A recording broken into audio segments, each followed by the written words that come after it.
Hi,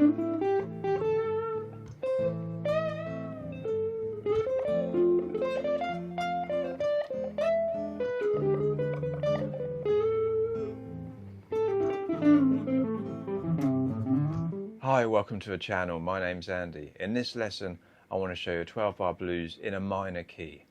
If you've already learnt a 12-bar blues in a major key, often using dominant 7 chords or these kind of blues shuffle things, you'll find this relatively straightforward. If you haven't yet learnt those, you'll still be able to learn a lot from this lesson.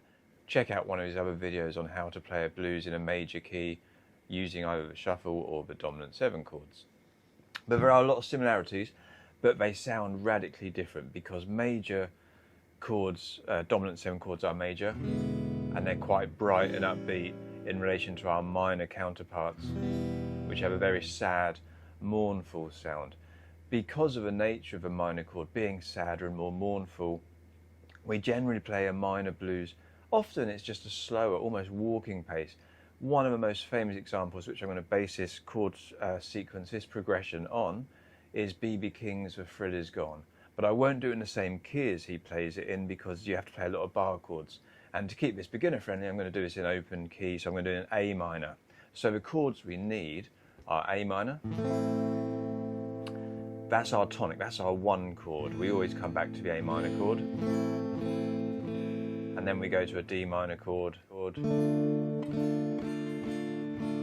That's the 4 chord. Back to our A minor chord. If you've learnt a blues in a major key, we have this change, A to D. It's always going to be the same type of change. We're just now replacing those chords to minor chords, A minor to D minor. But there's similarities there. The difference is the ending, because whether it's major or minor, we typically will have 4 bars on our tonic. Then it goes to D minor, our 4 chord. That's our 4 chord for 2 bars, back to A minor for another 2 bars. So that's the first 8 bars. And then in a minor, this is where it differs. The turnaround is different. Why I call the turnaround? The last 4 bars, typically in a major key, we only have 3 chords. We're adding a 4th chord, which gives us a more fancy turnaround. So we go to an F chord. And then the chord we would expect, which is an E in a blues in A, but in a minor key, we now keep it as a dominant chord, a dominant 7 chord, E7. And then that goes back to our A minor. If we base this on Thrill Is Gone, it just stays on that A minor.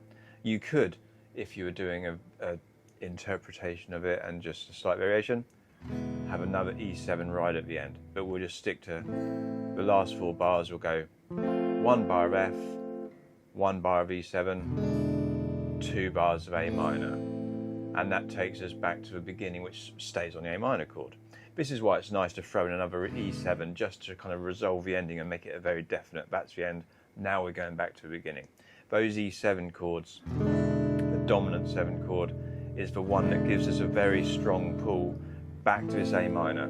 If we kept it as a minor chord, it doesn't really pull us back to A minor. It fits in, it still works, but it doesn't sound as pleasing as this very strong dominant chord. That's why they're called dominant 7 chords. And it really wants to pull you back to this A minor where we start and end our sequence. So in a minor key, because of a slow nature, we don't need to do too much strumming. Something like this. 1, 2, 3, 4. 3, 4. And I would keep those kind of, you could let them ring out or cut them short. With a little bit of right hand muting. D minor, A minor, and just keep it short. When we get to the F, E7, A minor. So just count your way through the chord sequence. 1 strum in each bar. So A minor, 2, 3, 4. A minor, 2, 3, 4. 2, 3, 4. A minor. Then up to D minor for 2 bars. This is bar 5 and 6. Back to A minor. Then our turnaround, F major for 1 bar, E7 for 1 bar, A minor for 1 bar.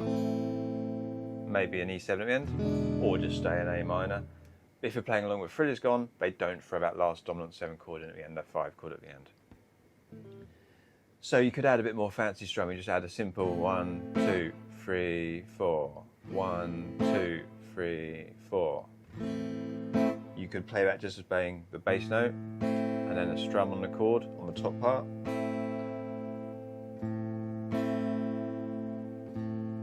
Just make sure you count the bars. D minor, D minor, back to A minor, A minor again, F, E7, A minor, E7, and then go back to A minor. That's our beginning, and that's our end. But just get the groove, keep it simple, don't overplay. It's not like a shuffle where we want to kind of strum through fast strumming. Just keep it very,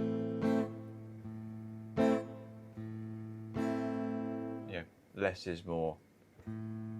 But just keep it very simple. Gives you lots of time to go his chord changes in. And then back to A minor.